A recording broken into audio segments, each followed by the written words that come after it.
Bitcoin bukanlah penemuan baru. Bitcoin diciptakan melalui berbagai ide dan pemikiran yang sudah ada jauh sebelum tahun 1970. Bitcoin mengkombinasikan berbagai ide seperti kriptografi, buku besar yang terdistribusi, distributed ledger, blockchain, dan banyak lagi.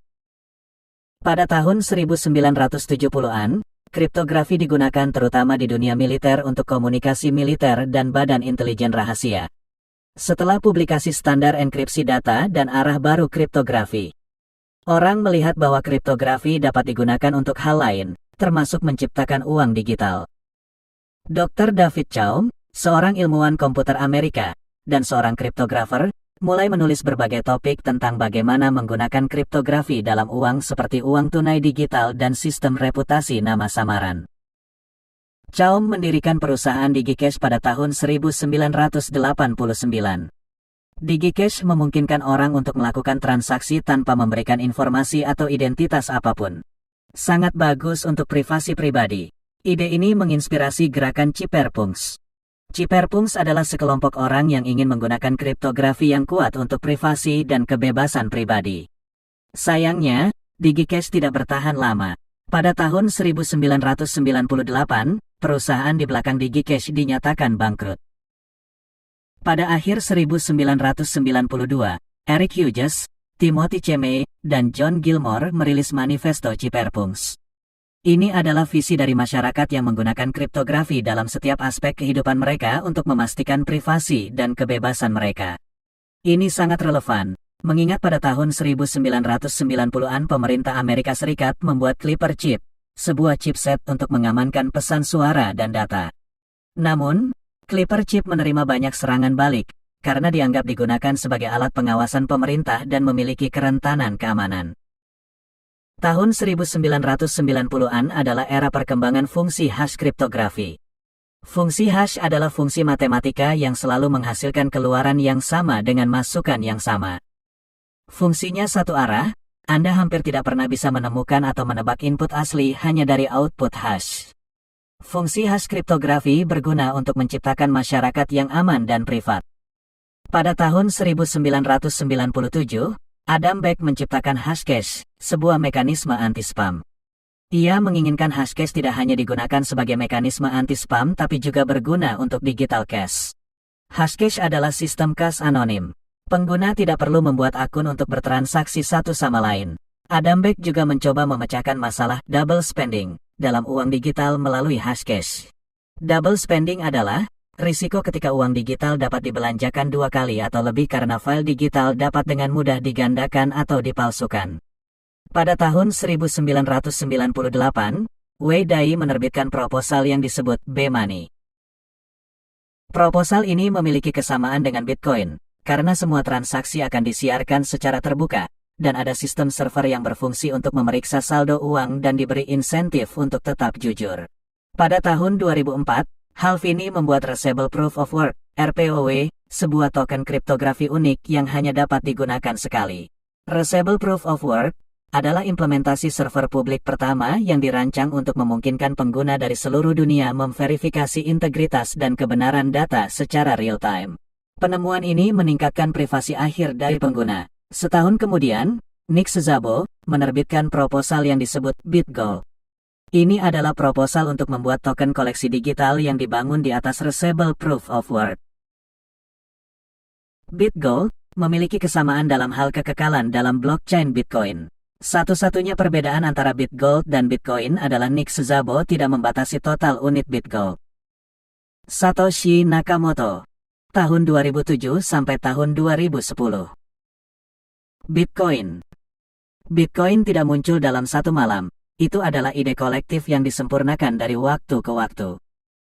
Pada tahun 2007, sebuah nama samaran bernama Satoshi Nakamoto memposting ide di milis kriptografi tentang sebuah sistem pembayaran peer-to-peer yang disebut Bitcoin. Kemudian Satoshi merilis Bitcoin White Paper untuk menjelaskan idenya lebih lanjut. Satoshi juga menyebutkan Hashcash dan B-Money di dalam white papernya. Bitcoin berada pada waktu yang tepat. Pada tahun 2008, dunia mengalami krisis ekonomi global terparah, yang mengakibatkan banyak bailout bank. Banyak orang kehilangan pekerjaan dan menjadi pesimis dengan sistem ekonomi saat itu. Bitcoin menyediakan jaringan moneter alternatif di luar dari sistem tradisional. Satoshi membuat kode untuk Bitcoin, dan pada tanggal 3 Januari tahun 2009 Satoshi membuat blok Bitcoin pertama yang disebut Genesis Block. Blok ini sangat terkenal, karena dianggap sebagai kelahiran Bitcoin. Satoshi juga menambahkan catatan di blog, referensi sebuah berita di surat kabar The Times of London, dengan tajuk utama, Kanselir di ambang bailot kedua untuk bank. Satoshi memperjelas, bahwa tidak ada Bitcoin yang dicadangkan untuk dirinya sendiri atau diproduksi sebelum blok Genesis. Setiap orang memiliki titik awal yang sama untuk menambang Bitcoin. Satoshi melakukan transaksi Bitcoin pertamanya ke Halfini dengan jumlah 10 Bitcoin pada tanggal 12 Januari tahun 2009. Transaksi terkenal lainnya juga terjadi pada tanggal 22 Mei tahun 2010, ketika Laszlo Hanyecz memposting di forum bahwa dia bersedia menukar Bitcoin-nya dengan 2 dus Papa John pizza. Saat itu, pizza tersebut bernilai 10.000 Bitcoin atau sekitar $25. Seseorang dari Inggris menerima tawarannya dan membelikannya pizza dengan imbalan 10.000 Bitcoin. Ini menandai transaksi Bitcoin pertama dengan barang berwujud. Sejak saat itu, tanggal 22 Mei dirayakan sebagai Hari Pizza Bitcoin di antara para Bitcoiners. Karena program Bitcoin bersifat open source, kontributor awal bergabung dengan Satoshi Nakamoto untuk membuat Bitcoin menggunakan Linux dan MacOS. Satoshi secara aktif berkontribusi pada pengembangan Bitcoin hingga 2010.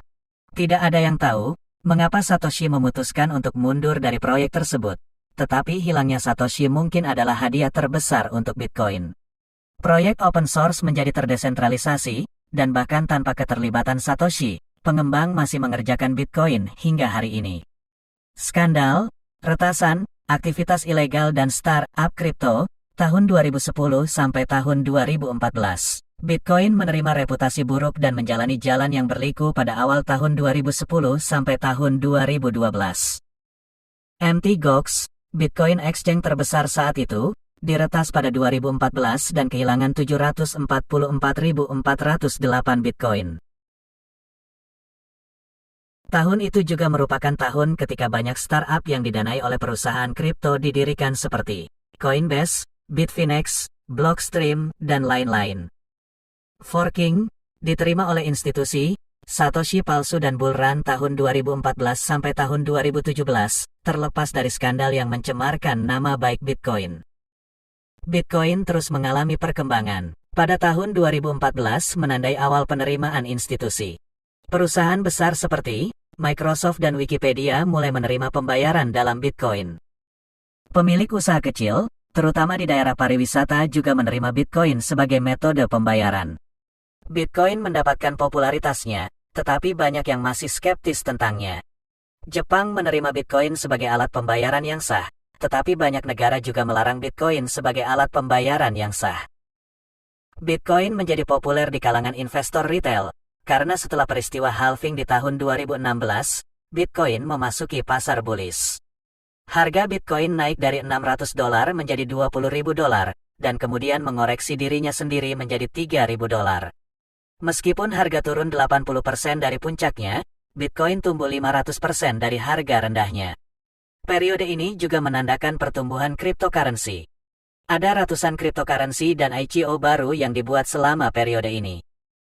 Sejak hilangnya Satoshi, banyak yang mencoba mengaku sebagai Satoshi Nakamoto. Seorang pria bernama Dorian Nakamoto terungkap sebagai Satoshi Nakamoto melalui artikel Newsweek. Dorian Nakamoto menyangkal keterlibatannya dalam Bitcoin. Dorian Nakamoto menyangkal dirinya adalah Satoshi Nakamoto, dan bahkan tidak tahu mengenai kriptografi. Orang lain mengambil sikap berbeda. Craig Wright, seorang pengusaha Australia, yang mengaku sebagai Satoshi Nakamoto dan menemukan Bitcoin, mengajukan gugatan hak cipta pada Bitcoin White Paper. Dan orang lain yang mengajukan gugatan hak cipta juga adalah Wei Liu, yang mengklaim bahwa dia menulis White Paper Bitcoin dengan nama samaran Satoshi Nakamoto. Tak satu pun dari klaim ini yang terbukti, karena tidak ada yang dapat membuktikan kunci pribadi Satoshi Nakamoto. Tanpa Satoshi memberitahu orang-orang apa yang harus dilakukan, komunitas perlu menemukan konsensus sendiri tentang cara memajukan Bitcoin. Ada perdebatan bertahun-tahun tentang skalabilitas Bitcoin. Bitcoin akhirnya bercabang atau terpecah menjadi dua arah yang berbeda. Ada yang ingin mengoptimalkan Bitcoin menggunakan Segwit, tetap sebagai Bitcoin, dan yang lainnya ingin meningkatkan ukuran blok, bercabang menjadi Bitcoin Cash. Dan tidak lama setelah itu Bitcoin juga menghadapi percabangan lain untuk Bitcoin Gold di tahun 2017. Pada Januari tahun 2018, 80% Bitcoin telah ditambang. Korea Selatan mengeluarkan peraturan yang semua pedagang kripto perlu mengidentifikasi diri mereka sendiri. Kraken, bursa kripto di AS menjadi perusahaan aset digital pertama yang menerima piagam bank. Pandemi melanda dunia pada tahun 2020, yang menyebabkan stagnasi ekonomi secara global. Pemerintah AS mencetak triliunan dolar untuk merangsang perekonomian. Kebijakan ini diikuti oleh banyak negara lain. Selama periode ini, orang banyak berinvestasi di pasar saham dan cryptocurrency. Harga Bitcoin melonjak ke beberapa titik tertinggi sepanjang masa, karena semakin banyak orang bergabung dalam jaringan. Bitcoin memperoleh lebih banyak kredibilitas ketika investor besar seperti Paul Tudor Jones berinvestasi di Bitcoin. Institusi mulai menyambut gagasan memegang sebagian dari cadangan uang tunai mereka dalam Bitcoin. Perusahaan seperti Square, BlackRock, MicroStrategy, dan Tesla membeli Bitcoin sebagai cadangan mereka. Demikianlah ulasan kali ini kami buat, semoga bermanfaat buat kita semua.